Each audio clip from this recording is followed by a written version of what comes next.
RB Notícias de volta com um assunto super importante, que é a inclusão, que está muito em alta nos últimos tempos. Mas a última pauta esbarrou em questões linguísticas.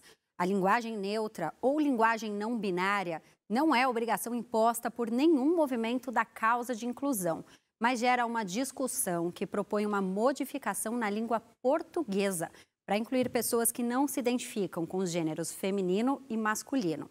A ideia é criar um gênero neutro. E para explicar melhor sobre isso, sobre esse assunto tão polêmico, nós vamos conversar agora com o doutor em letras Pablo Jamilk. Boa noite, doutor. Tudo bem? Muito obrigada por vir aqui esclarecer um assunto tão importante. Boa noite, Camila. Muito obrigado pela oportunidade. Doutor, eu queria começar te perguntando o que é exatamente uma linguagem neutra? A linguagem neutra que se tem falado contemporaneamente é uma linguagem que neutraliza a noção de gênero biopsicossocial, certo? E que é diferente do gênero gramatical, que nós entendemos como masculino e feminino dentro da gramática. A proposição de uma linguagem neutra quer trazer a ideia de que não existe a possibilidade de se categorizar como masculino ou feminino, ou que seria a intenção de não criar essa cisão, essa separação. O que seria essa proposta de criar uma linguagem neutra? O que seria uma linguagem neutra, se a gente fosse falar? É como se a gente não pudesse dizer ela ou ele, seria uma linguagem no meio do caminho aí? Você consegue explicar para a gente que a gente possa entender um pouquinho melhor o que quer dizer essa linguagem neutra?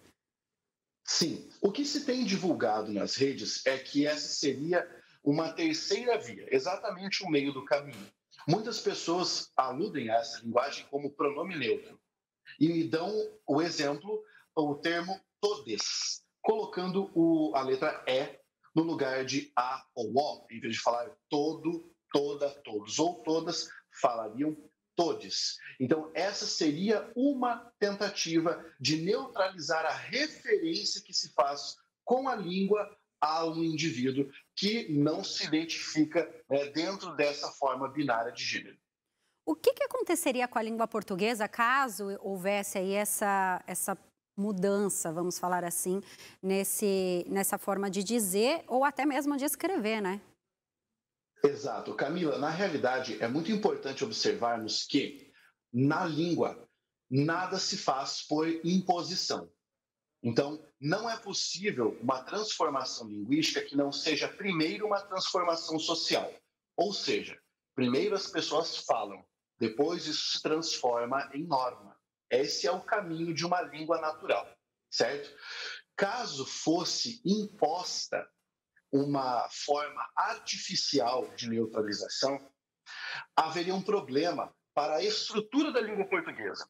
A nossa língua, como é uma língua neolatina, está baseada em princípios como concordância, e essa concordância leva em consideração a concordância de gênero, que é o gênero gramatical, não o gênero biopsicossocial.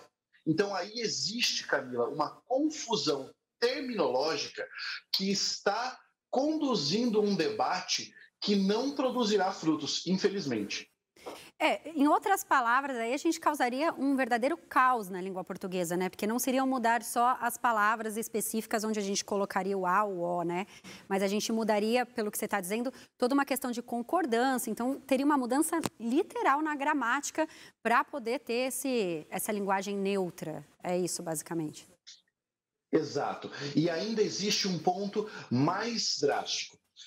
Se nós analisarmos estatisticamente, apenas 1,5% das palavras da língua portuguesa são palavras que podem receber algum tipo de flexão de gênero nesse aspecto, de masculino ou feminino. As demais não se prestam a isso. Então, tentar modificar um sistema linguístico, que é hoje um sistema considerado oficial pela ONU, é uma língua oficial da ONU, e que possui diversos países lusófonos, é algo extremamente complicado. Você corre o risco de apresentar problemas para alfabetização, nova alfabetização, documentos oficiais. Então, é algo que precisa ser discutido com cautela, certo? É uma questão que precisa ser discutida com cautela. Não é simplesmente falar, vou utilizar I ou ou U, e assim eu vou neutralizar o gênero gramatical da língua. Porque, na realidade, Camila, a forma neutra já existe na língua portuguesa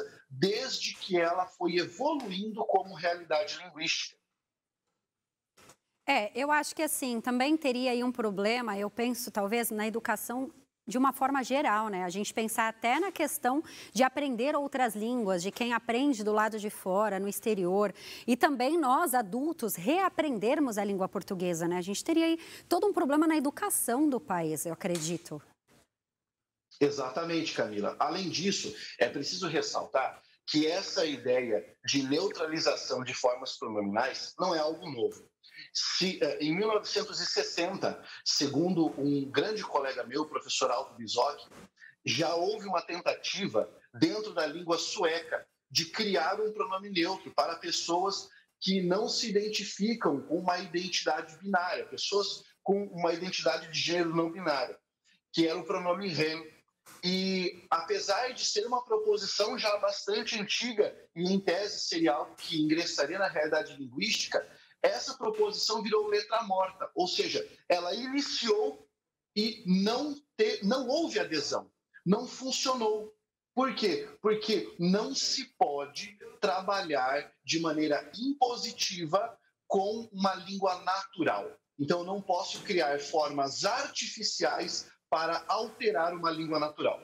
Acho que aí nesse ponto a gente pega até em outros termos, realmente eu acho que a imposição, ela é complicada em qualquer situação e momento da vida. E falando em português, que já é difícil, né? A nossa língua não é uma língua fácil, não é uma língua simples. Então, já existe aí uma dificuldade em ensinar da forma correta, né? Em falarmos a gramática correta. Então, ter toda essa mudança aí ia causar um caos na cabeça da criança, do adulto e até na forma de se comunicar, né? Os cursos de licenciatura, por exemplo, deveriam ser revistos caso isso acontecesse. Pense comigo, o professor que se forma em pedagogia, ele vai fazer a iniciação na alfabetização, na primeira educação da criança. Então, ele teria, né? Vamos trabalhar com o condicional, ele teria que passar por um processo de atualização linguística.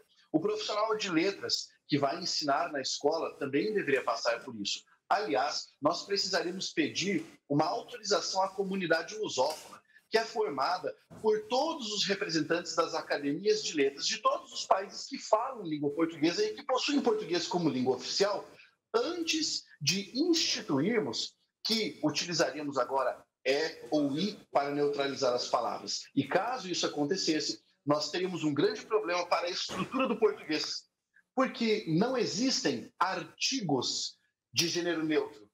E aí, se fosse a necessidade de criar artigo de gênero neutro, aí nós temos que mexer em algo que nós chamamos dentro da gramática de inventário fechado.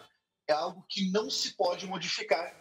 Ou seja, essa proposição, linguisticamente falando, não faz sentido. Mas, por eu ser aqui homem, professor de gramática falando isso, pode parecer que eu estou em um local de fala incorreto, mas eu posso provar que a forma que se tem como masculino na língua é uma forma neutra. Na evolução do latim para o português, o neutro se transformou em masculino. E por isso que a nossa língua é a mais evoluída das que provieram do latim, e nesse caso, nós temos o gênero neutro já pronto na língua portuguesa desde 1600. Tá aí, super bem explicado. Vamos deixar a língua portuguesa quieta, né? Vamos deixar tudo quietinho aí, vamos facilitar a nossa vida. Doutor, muito obrigada por ter aqui esclarecido. Acho que é um assunto super importante e realmente causou aí alguma polêmica e, de alguma maneira, um caos até na cabeça das pessoas, né? Do que vai ser agora, pode mexer, não pode mexer. Então, obrigadão pela sua participação, viu? Eu que agradeço. Muito boa noite a todos. Boa noite.